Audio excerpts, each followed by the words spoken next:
अरस्तू ने कहा था कि शिक्षा वह है जो मनुष्य को पार्श्विक प्रवृत्तियों से ऊंचा उठाने का काम करती है। अर्थात हम केवल डिग्रीज और सर्टिफिकेट लेकर शिक्षित नहीं बन सकते हैं, उसके लिए हमें अपने अंदर कुछ संवेग भी जो है विकसित करने पड़ेंगे। इसी कार्यक्रम की अगली कड़ी में मैं सल्तनत बहादुर महाविद्यालय जौनपुर में हिंदी विभाग के विभागाध्यक्ष प्रोफेसर धीरेन्द्र कुमार पटेल सर को आमंत्रित करना चाहूंगी कि सर आए और राष्ट्रीय शिक्षा नीति पर अपने विचार साझा करें। आदरणीय सर।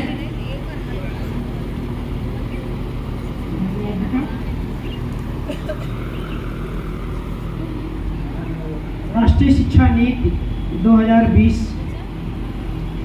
इस सेमिनार की अध्यक्षता कर रहे सम्माननीय डायट प्राचार्य जी, उपस्थित सम्माननीय मंच, उपस्थित दूर दूर से आए शिक्षिका बने और शिक्षक बंधु, प्रिय विद्यार्थियों, मैं तो सबसे पहले आयोजकों को, डायट के जो आयोजक इस कार्यक्रम के हैं, उन सभी लोगों को बधाई देता हूँ कि वे एक अच्छे कार्यक्रम की पहल कर रहे हैं। राष्ट्रीय शिक्षा नीति 2020 में जो मुख्य केंद्रीय विचारणीय बिंदु है, मैं उस पर आपका ध्यान फोकस करूंगा। मुख्य केंद्रीय विचारणीय बिंदु सबसे पहले तो यह है कि देश का हर नागरिक, चाहे वो बच्चा है चाहे वृद्ध, शिक्षक और शिक्षार्थी की भूमिका में वह होगा। इस शिक्षा नीति की सबसे अच्छी पहल यही है, क्योंकि जब हम समाज में निकलते हैं तो पूछते हैं कि लोगों के घरों में किताबें नहीं हैं, कहते हैं हमको किताब की जरूरत क्या है। किताबें, प्रकाशक किताबें छाप कर परेशान रहता है कि किताबें बिक नहीं रही हैं, कोई पढ़ता नहीं, तो लोग ये समझ लेते हैं कि हमको पढ़ने की जरूरत ही कहाँ है। तो केंद्रीय शिक्षा, जो ये नई शिक्षा है, राष्ट्रीय शिक्षा नीति है 2020, इसके केंद्रीय विचारणीय बिंदु में 4-5 चीज़ों पर उन्होंने ध्यानाकर्षण किया है। एक तो व्यावसायिक शिक्षा, दूसरा प्रौढ़ शिक्षा, जिसमें सतत निरंतर जो है शिक्षा बनी रहनी चाहिए। तीसरा प्रौद्योगिकी शिक्षा, या प्रौद्योगिकी के इस्तेमाल, कि हम उसको कैसे, उसका प्रयोग करेंगे जो है, ये उसके माध्यम से अपनी बातों को कहते हैं कि इसको इस तरीके से विकसित किया जाएगा। दरअसल जो शिक्षा नीति है उसकी केंद्रीय बात यह है कि अब तक जितनी शिक्षा नीतियाँ हुई, या शिक्षा का जो हमारा स्वरूप रहा है, जिस तरह से शिक्षा संचालित की जाती रही है, यह देखा गया कि नैतिकता निरंतर गिरती चली गई, और पढ़े लिखे लोग, उनमें नैतिकता और भी ज़्यादा गिरती गई है। खास करके जो स्किल वाले लोग हैं, स्किल फील्ड के लोग हैं, वहाँ तो मानवीयता जैसे बची ही नहीं है। इस तरफ है ध्यान गया है लोगों का कि नहीं, ये ऐसा, क्योंकि ज्ञान का आधार मनुष्य सामाजिक प्राणी है, और बिना समाज की मुक्ति के मनुष्य की मुक्ति संभव नहीं है। बिना समाज की संकल्पना के मनुष्य की संकल्पना नहीं की जा सकती। और इस नई शिक्षा नीति ने मनुष्य को केंद्र में लाने का प्रयास किया है कि सबसे पहले तो मनुष्य को हम केंद्र में लाएं, क्योंकि अभी तक मनुष्य केंद्र में है ही नहीं। 2 छोटी कविताओं के माध्यम से मैं आपको अपनी इन बातों की तरफ आगे ले जाऊंगा। और ये टी.एस. इलियट की कविता जो बहुत पहले उसने लिखी थी, उसका अनुवाद है कि जिंदा रहने की कोशिश में हम जिंदगी कहाँ खो आए हैं। जिंदा रहने की कोशिश में हम जिंदगी कहाँ खो आए हैं। कहाँ है वह बुद्धि जिसे हम ज्ञान में खो आए हैं। कहाँ है वह बुद्धि जिसे हम ज्ञान में खो आए हैं। कहाँ है वह ज्ञान जिसे हम सूचना में खो आए हैं। यहाँ निश्चित रूप से ज्ञान शब्द का प्रयोग उसने कंप्यूटरों के लिए किया है। और दूसरी छोटी कविता है कि प्यार एक सर्प की कुंडली है जो भुक्खड़ तरीके से 1000 साल पुराने एक प्रेत से लिपटी है। सत्ता और ताकत के लिए नहीं, बल्कि हंसी और प्रकाश के लिए। बल्कि हंसी और प्रकाश के लिए ये हंसी और प्रकाश जो सार तत्व है, ये हंसी और प्रकाश जो सार तत्व है वह टेक्नोलॉजी में खो गई है, वह टेक्नोलॉजी में खो गई है। उसी सार तत्व को बचाने का प्रयास इस पूरी शिक्षा नीति में जो है केंद्रित किया गया है। व्यवसायिक शिक्षा में देखा गया है कि नैतिकता और उसका जो सार्वजनिक उद्देश्य है वहाँ हम अभी तक सफल नहीं हो पाएंगे। अक्सर होता है कि हमको कोई सामान खरीदना होता है तो हम कहते हैं किसी परिचित दुकानदार के यहाँ चलिए, सारे लोगों को छोड़ दिए, हम किसी परिचित दुकानदार के पास चले जो है वो ठीक से जान रहा तो दे देगा। लेकिन सभी नागरिकों के सभी परिचित दुकानदार थोड़ा ही। और या हम ये देखते कि कौन सी दुकान बहुत अच्छी है, यहाँ तक कि हमको इलाज करवाना होता तो हम सोचते हैं कि शहर में सबसे अच्छा डॉक्टर कौन है, और जो अच्छा डॉक्टर है वो कितना फीस लेगा ये कोई मानक नहीं, वो चाहे जितना पैसा आपसे ले ले। क्यों ले लेता है? क्योंकि वह शिक्षित ही नहीं है, उसके पास स्किल है। और इसीलिए व्यवसायिक शिक्षा में सरकार ने 4 चीज़ों की तरफ ध्यान दिया है। एक तो कृषि, दूसरा विधि, तीसरा जो है प्रौद्योगिकी और चौथा चिकित्सा। ये जो 4 व्यवसायिक क्षेत्र हैं, ये चारों व्यवसायिक क्षेत्रों में ये स्किल के लोग, एक किसान अगर बहुत अच्छी फसल पैदा कर लिया और सबको पसंद है कि नहीं मुझे यही गेहूँ खरीदना है, तो उसका मनमाना दाम ले सकता है क्योंकि वह उसका स्किल है और उसने जो है अच्छी फसल पैदा किया। एक डॉक्टर, इसलिए उसके ऊपर हम रोक नहीं लगा पाते कि वह लाखों रुपए फीस ले सकता है, इसलिए कि उसके पास स्किल है। एक वकील, आप कल्पना नहीं कर सकते कि सुप्रीम कोर्ट का वकील कितने कितने फीस लेता है जो है, और हाई कोर्ट के वकील, वहाँ आम आदमी मुकदमा नहीं लड़ सकता। किस लिए लेता है? क्योंकि उसके पास स्किल डेवलप हो गया। और ये सारी चीज़ें जो है, यही चीज़ें जो है विधि, कृषि, चिकित्सा, प्रौद्योगिकी में भी है।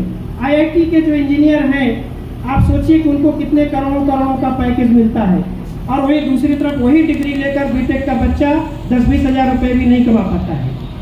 तो ये जो व्यवसायिक शिक्षा है, इस व्यवसायिक शिक्षा को इतना बढ़ाने की ज़रूरत है कि जो स्किल डेवलप्ड है वो ज़्यादा से ज़्यादा डेवलप्ड हो, ताकि स्किल हमारे पास आसानी से पहुंच सके।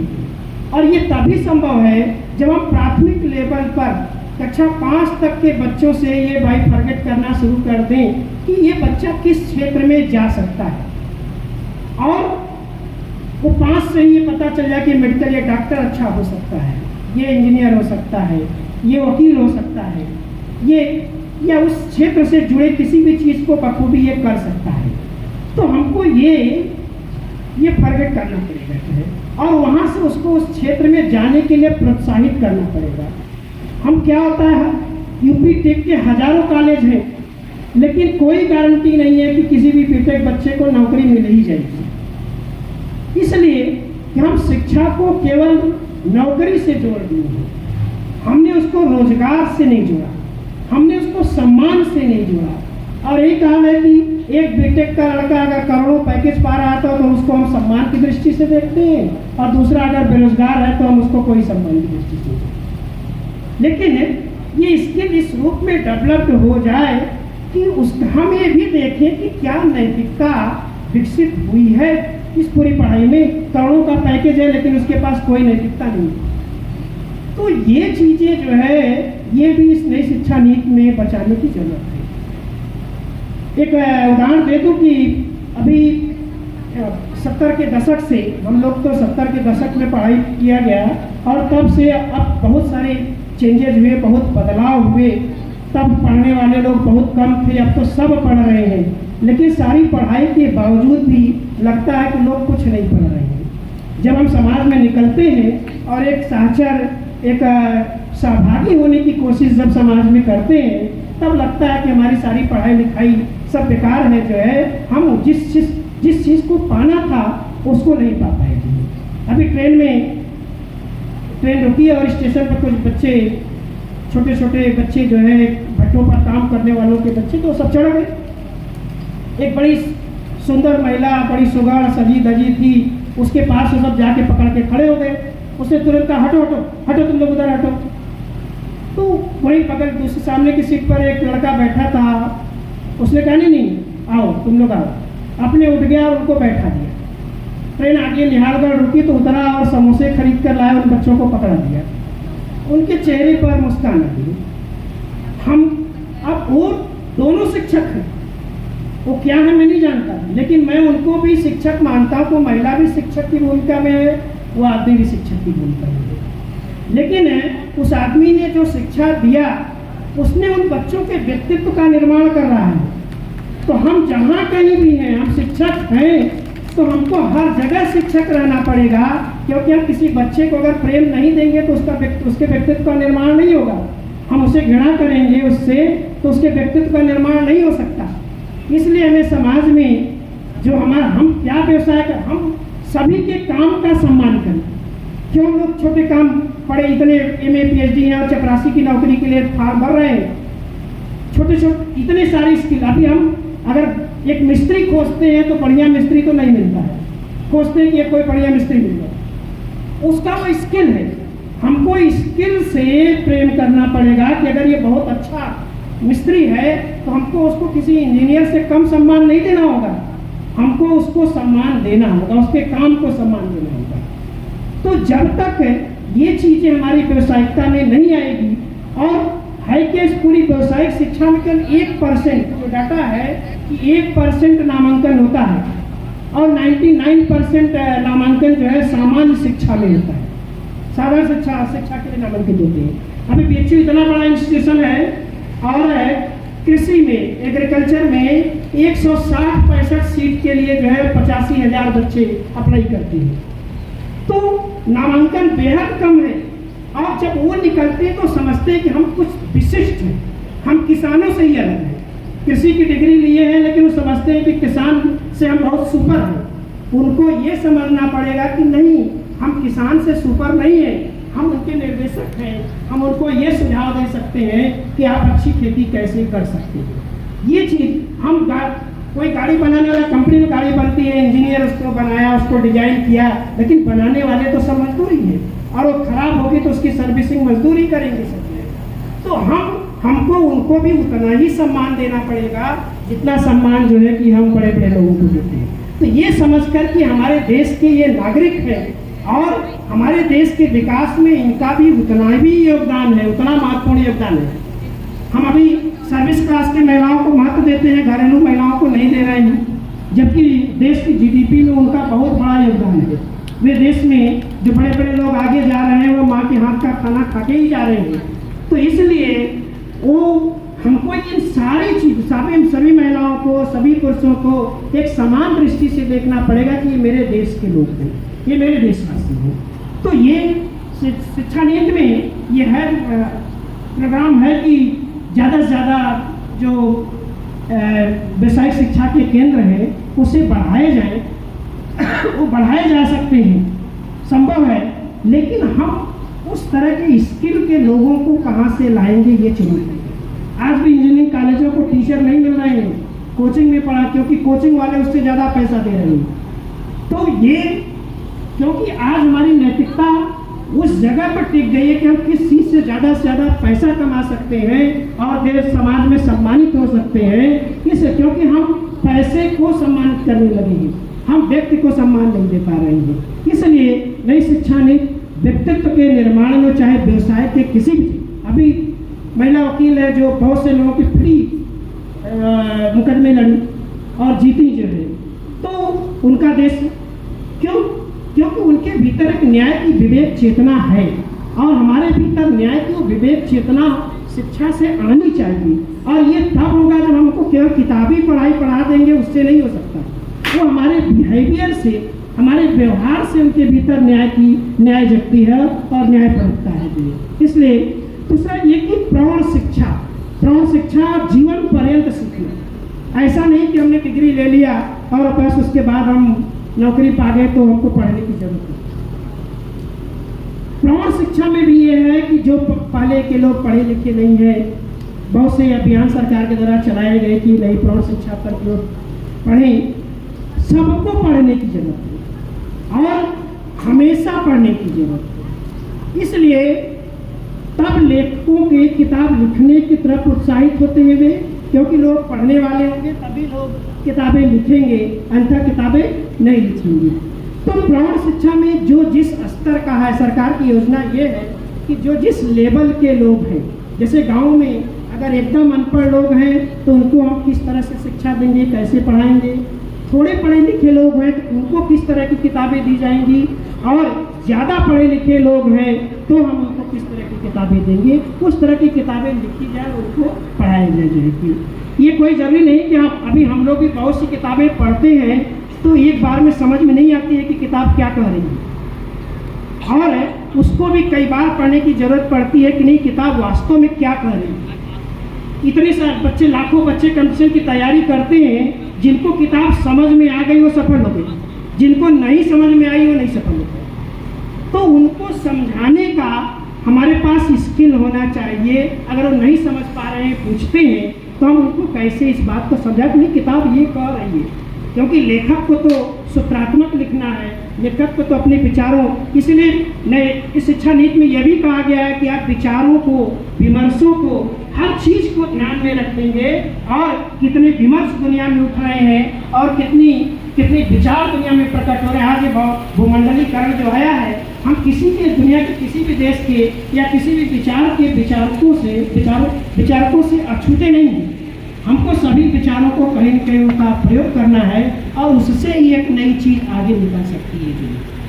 भाषा इसका एक बड़ा केंद्रीय बिंदु है, और भाषा में कहा गया भारतीय भाषा, कला और संस्कृति, इसका संवर्धन कैसे हो, और ये इसका समावेशी रूप क्या हो सकता है। त्रिभाषा सूत्र भी लाया गया कि हिंदी अंग्रेजी के साथ साथ है, आप एक जो राज्य की स्थानीय भाषा है उस भाषा में शिक्षा दीजिए।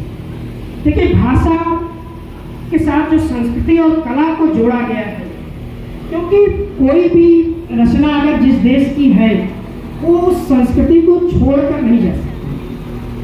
अगर नरसिंह गुप्त कहते हैं कि सिंदूर बिंदु निहारो, तो ये सिंदूर का जो कल्चरल सेंस है वो कोई विदेशी उतना नहीं समझेगा जो भारतीय समझेगा।